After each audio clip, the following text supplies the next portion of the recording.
Bon, la Flow Family, comment ça va? J'espère que tu passes un agréable moment. À chaque fois que tu vois ma tête apparaître sur ton YouTube, tu sais que tu vas passer un bon moment, t'es tranquille, t'es posé, t'as pris de quoi boire, ok? On est bien là ou pas? On est bien? Voilà. Ah, tu sais quoi? On va pas perdre plus de temps que ça. On va commencer la vidéo, on va partir dans un petit moment, un petit échange que je vais avoir avec toi. J'espère que ça va te plaire, voilà, comme toujours. Donc si c'est le cas, n'hésite pas à mettre un like, un commentaire, à partager et à me dire ce que tu as pensé de la vidéo. Et sur ce, let's go, hein.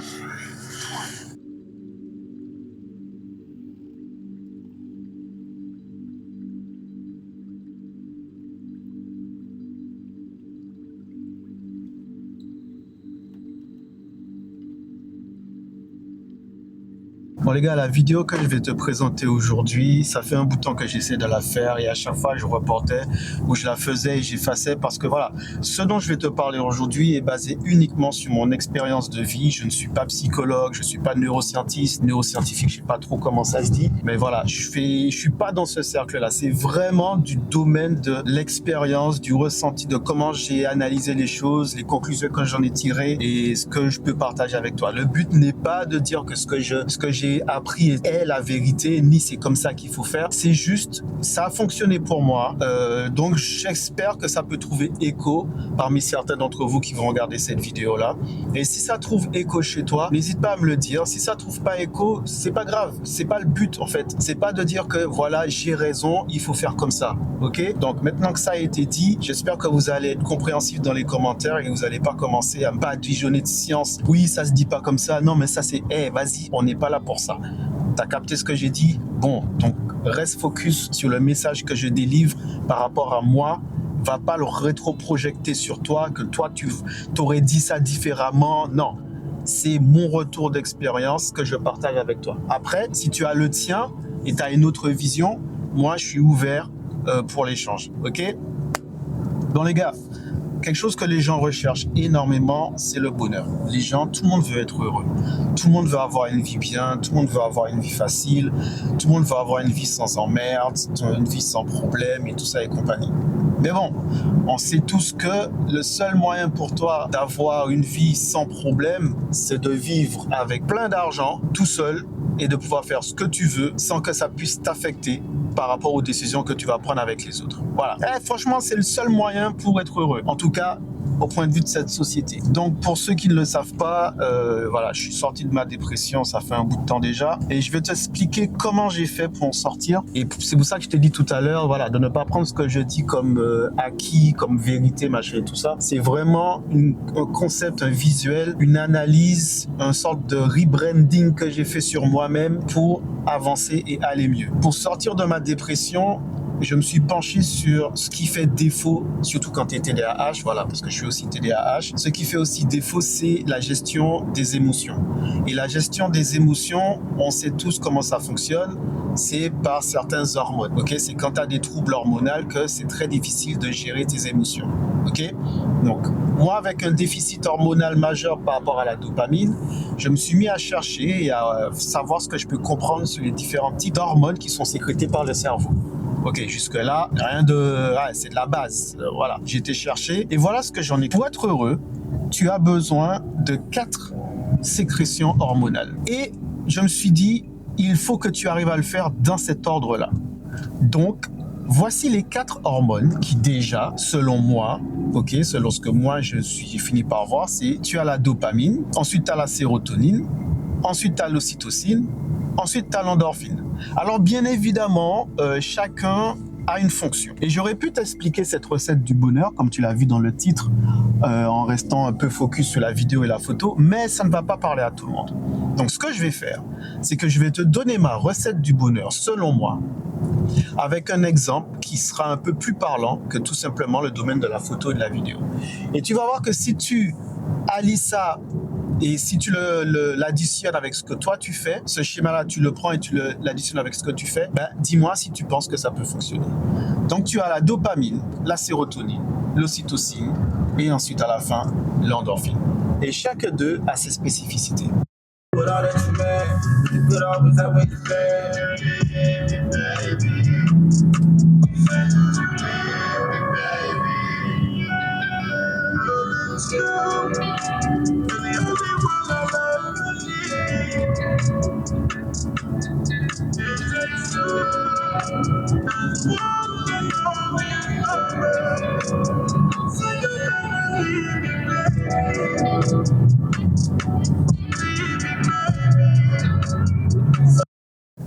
Alors une fois que j'ai capté que ce qui me faisait défaut, c'était les trous, c'était la manière de gérer les émotions par rapport aux hormones et tout, et je vais pas rentrer dans tous les détails, hein, mais je vais rester dans le général. Il y a 4 hormones que j'ai trouvé qui étaient principales et qui revenaient sans cesse, et c'est cela que j'ai rééquilibré en fait.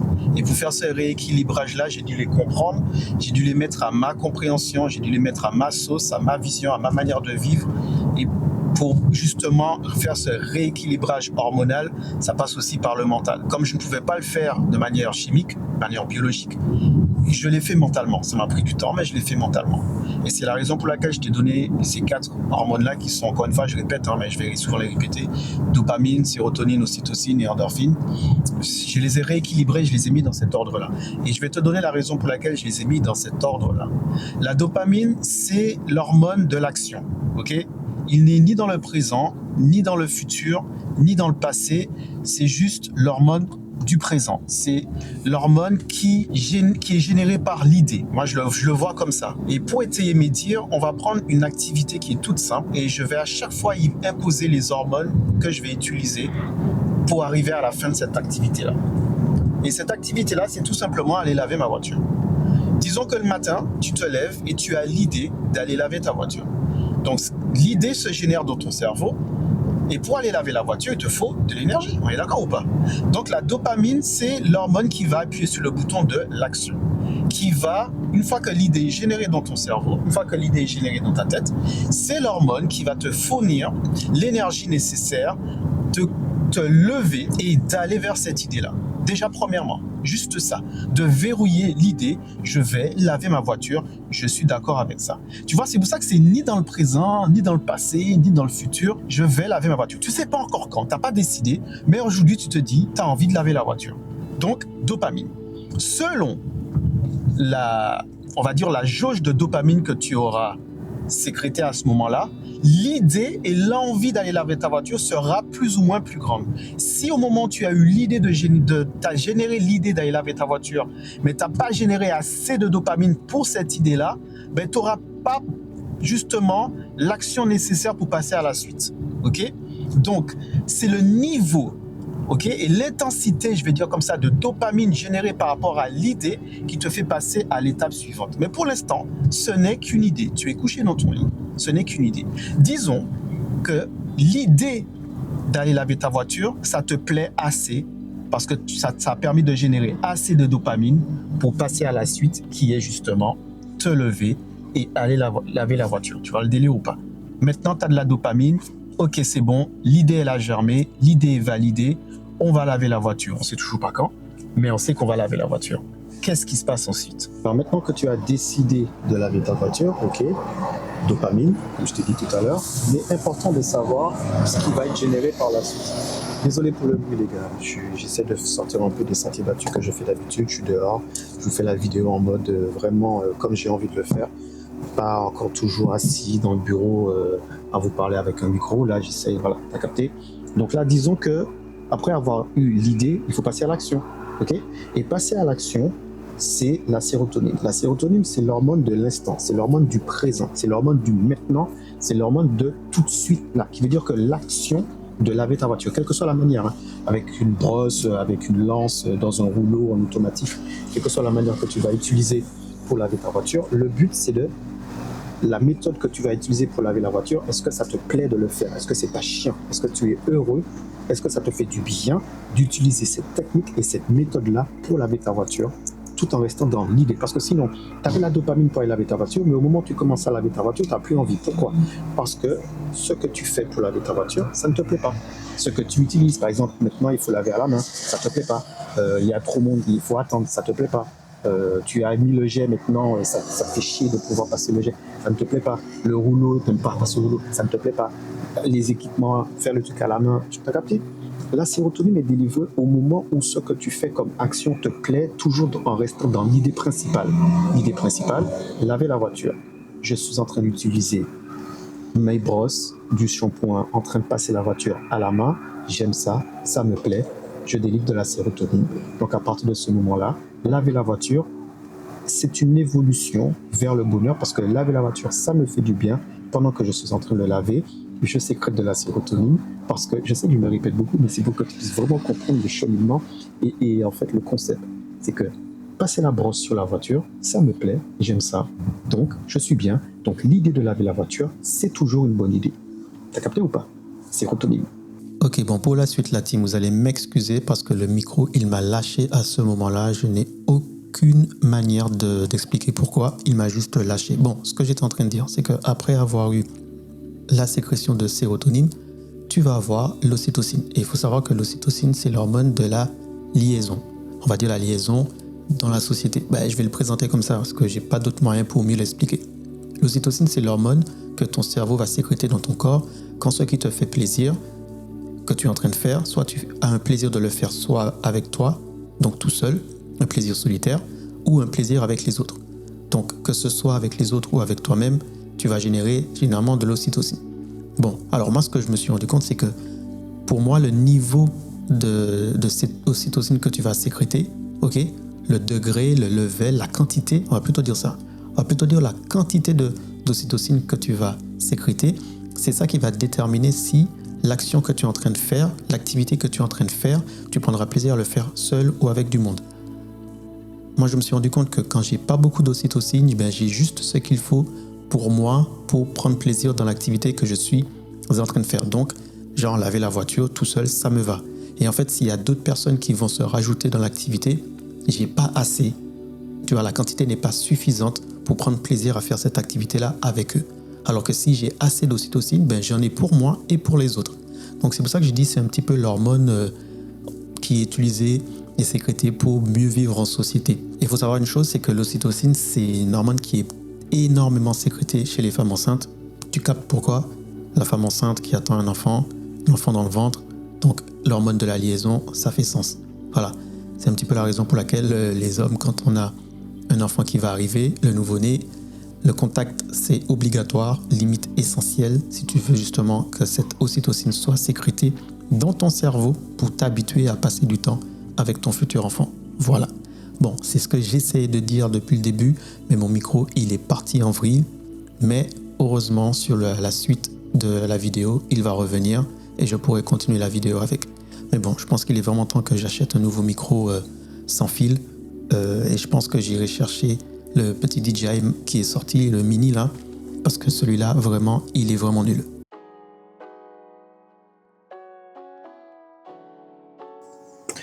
Donc en vérité, si je devais te faire un résumé, voilà ce que je dirais.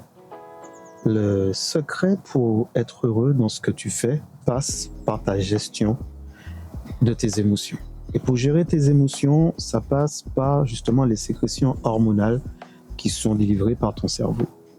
Quand j'ai compris ça et que j'ai mis en place ce cheminement-là, en mettant en avant les différents moments par rapport à ce que je fais, quelle hormone est utilisée, et que j'ai compris que je suis responsable et que je suis aussi maître, je dois être responsable et maître de moi-même, ok? C'est ça la différence avec un enfant et un adulte. L'adulte, c'est celui qui est capable de gérer ses émotions, ok? Au-delà des troubles, hein. Voilà, je t'ai dit, je suis TDAH, donc moi j'ai un trouble hormonal où j'ai beaucoup de mal à sécréter de la dopamine, qui est, comme tu vois, l'hormone du départ, l'hormone qui, quand tu as l'idée, qui te permet de passer à l'action. Moi, j'ai le sécrète en très peu de quantité, qui fait que je dois faire une sorte d'effort cérébral pour passer sur la suite. Je te donne l'exemple avec le lavage de la voiture, mais ça peut aller vraiment pour tout. Dans ton travail, par exemple, se lever pour aller au travail, si tu n'aimes pas ton travail, si ce que tu fais dans ton travail, la méthode que tu utilises, tu ne l'aimes pas, tu auras du mal à passer ensuite de la dopamine à la sérotonine. Si arrivé, tu aimes bien ton travail, tu aimes ce que tu fais dans ton travail, la manière que tu fais, ok, donc tu délivres. Donc te lever pour aller travailler, ça, ok, ça te va, tu te lèves, la sérotonine est délivrée parce que pendant que tu travailles, ça te plaît ce que tu fais, ok, donc sérotonine. Tu passes sur la troisième partie qui est l'ocytocine. Travailler dans ce que tu fais, dans ce travail-là avec toi, ça te plaît, et aussi avec les autres. Donc tu as assez d'ocytocine pour toi et pour les autres, ok? Donc l'idée de faire ce travail-là avec les actions qui vont avec, ça continue à te plaire et tu te sens toujours bien de le faire. Donc l'ocytocine. Et qui fait qu'à la fin, quand tu délivres ce travail-là, le résultat, une fois que tu l'as rendu, une fois que tu l'as terminé, tu as la récompense qui est l'endorphine, qui est l'hormone du bonheur. Mais l'endorphine ne vient pas tout seul, comme tu le constates. L'endorphine vient après un certain cycle. La plupart des gens qui sont malheureux dans leur vie, parfois c'est parce qu'ils ont un trouble au niveau de ces sécrétions hormonales-là. Parfois, la cortisol va arriver à un moment, cortisol ou cortisone. Peut-être que depuis tout à l'heure, je le dis mal, je rectifierai à chaque fois. Mais bon, le stress va arriver soit au moment où tu es en train de travailler et tu vas mal le gérer. Donc, faire l'action de travailler, par exemple, je sais pas, c'est trier des documents, ça va te stresser, donc ça ne te plaît plus. Le résultat que tu vas avoir ne sera pas bon, ou le faire avec les autres ne sera pas bon, tu vois, parce que tu n'as pas su gérer justement le stress que ça demande de passer à l'action par rapport à un imprévu, un dossier qui est très dur à traiter. Tu vois ce que je veux dire? C'est comme ça qu'on arrive et c'est comme ça que j'ai réussi petit à petit à stabiliser mes émotions, à stabiliser ma perception de ce que je fais avec, non seulement avec moi-même, mais avec les autres. Et ça m'a aidé, ça a pris du temps, et ça m'a aidé sur le long terme à me structurer cérébralement, hormonalement, à me refaire une sorte de truc à cocher, même si c'est très cérébral au début, mais à force de le faire, ça m'a permis petit à petit d'arriver à une sorte de sérénité, à une sorte de paix et à une sorte de maîtrise de moi-même, qui est que maintenant, je suis capable de déterminer par rapport aux actions que je fais, ok, qu'est-ce qui se passe, pourquoi tu es énervé, pourquoi tu n'es pas content, qu'est-ce qui te gêne, qu'est-ce qui se passe dans l'instant là, tu as eu l'idée, tu es en train de le faire, et là, tu te rends compte que quelqu'un a dit un truc, ça t'a dérangé, ok. Donc là, tu es sur la partie ocytocine. Donc tu te rends compte que, en fait, faire, par exemple, ce tournage-là, tu aurais préféré le faire tout seul et pas en équipe. Donc je reviens un peu à la vidéo et je prends mon cas. Ça m'arrive d'avoir envie de faire des réalisations tout seul. Voilà. Comme par exemple, là, je suis en train de faire la vidéo avec toi, je suis tout seul avec ma caméra, il n'y a personne autour de moi, j'ai assez d'ocytocine, tu vois, parce que ça me plaît d'être tout seul. Si jamais une personne rentre dans le cadre où j'entends quelqu'un, on me parle, machin, et où quelqu'un veut à ce moment-là venir le faire avec moi, ça ne me plaît pas. Donc du coup, je ne suis plus en train de délivrer de l'ocytocine. Là, je passe sur, ça me plaît pas, ça me stresse, ça m'angoisse, ça me gêne. Ah, on est sur autre chose. On n'est pas sur la séro, on n'est pas sur la dope, on n'est pas sur l'endo, on est sur du corti. Donc là, c'est à moi de me dire, ok, ce stress-là, soit je continue, soit je le prends pour me donner une énergie, pour continuer et pour me recentrer sur ce que j'étais en train de faire. Donc je retourne dans l'étape précédente qui est, je suis en train de tourner une vidéo pour la partager avec vous sur YouTube. Et pendant que je suis en train de la tourner, je me dis, ah, peut-être qu'elle va pas plaire, peut-être que je tourne mal, il y a des problèmes de son, il y a des problèmes de prise de vue et tout. Mais je sais qu'à la fin, quand je vais faire le montage, je vais être satisfait de l'énergie que j'ai mis dans cette vidéo, l'énergie que j'ai mis dans l'action, l'énergie que j'ai mis moi-même dans l'idée de le faire et tout ça, et ça va me satisfaire. Et quand je vais la proposer, les réactions qu'ils vont avoir, les critiques, et vous allez comprendre pourquoi je supprime les critiques négatives qui n'ont aucun sens, ok, qui ne sont pas basées sur une approche d'amélioration, je les supprime parce que sinon, ça me renvoie à la cortisol, je sécrète énormément d'angoisse, donc ça me renvoie à la cortisol et je me dis, tu vois, t'as fait ça, et un tel a critiqué, ça n'a pas plu, et voilà, et je suis défaitiste. Non, je garde cette énergie et je garde cette vibes, on va dire, de bonheur qui est que j'ai aimé faire cette vidéo, j'ai aimé te la présenter, j'ai aimé faire le montage, j'ai aimé la publier, et voilà, et ça va s'arrêter là. Et qui fait que maintenant, j'ai de l'endorphine. Et j'espère vraiment que j'ai réussi à faire tout ce que je viens de dire et que ça a été effectif. Donc si la vidéo t'a plu, si ça peut t'apporter quelque chose, je sais que j'ai été un petit peu brouillon dans tout ce que j'ai dit depuis le début de cette vidéo. Mais si tu as compris les grandes lignes, fais-le moi savoir, c'est très important pour moi, afin de voir s'il faut que je le refasse d'une manière un peu plus posée. Là, j'ai vraiment essayé de le faire en te montrant, en ayant des exemples concrets et précis et tout. Donc, si tu as un écho, si tu sens que ça peut être utile, tu me le dis, tu me le fais savoir. Moi, de mon côté, je vais continuer à nettoyer la voiture. On va passer à la partie intérieure, nettoyer l'intérieur, machin et tout ça. Et je te donne rendez-vous à la prochaine vidéo. Tchuss.